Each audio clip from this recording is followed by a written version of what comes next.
With day 1 and 2 behind us, it's time to make some more smoothie. This is day 3 and 4. This smoothie is going to be just like the last smoothie we made, except totally different. We're going to use a few slightly different ingredients. Instead of cherries, I'm going to be using frozen mango. Instead of green pear, I'm going to be using a Bosch pear. And why? Because I can. And reason number 2 is because it really doesn't matter what you put into a green smoothie, so long as the ingredients are fresh and ripe and delicious.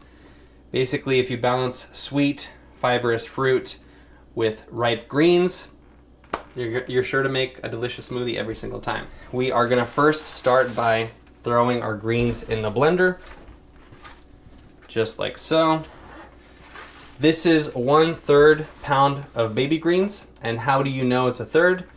Well, because I bought a pound of baby greens and I roughly took a third, and now I threw that third in the blender.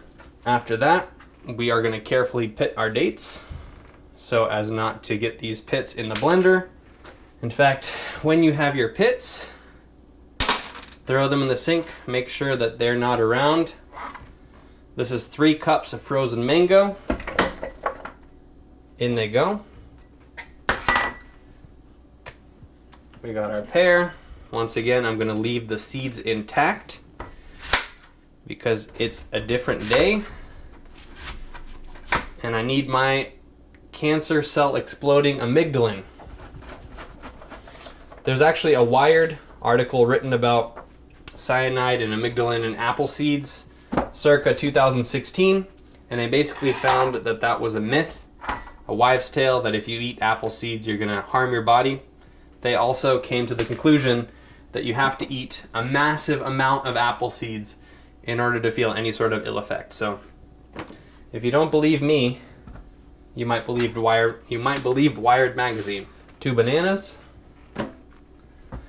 Boom.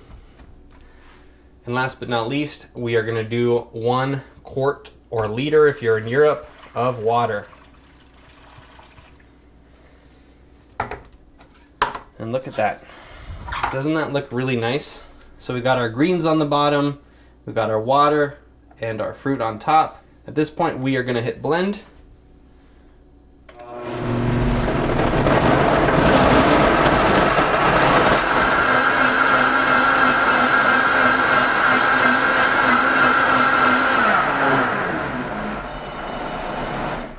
So this smoothie I blended for exactly 57 seconds.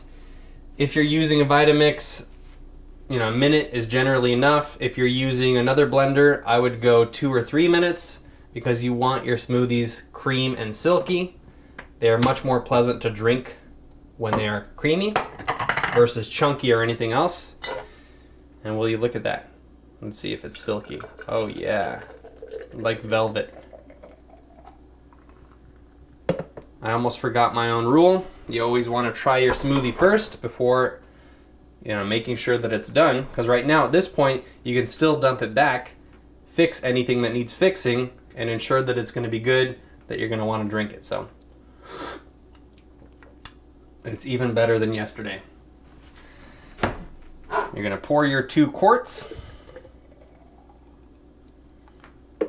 You're going to pour your nibble.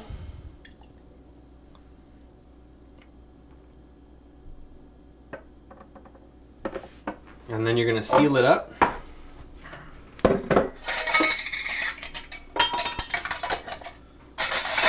Just like so. And now you have a new challenge to drink one of these today, that's day 3, and one of these tomorrow, that's day 4.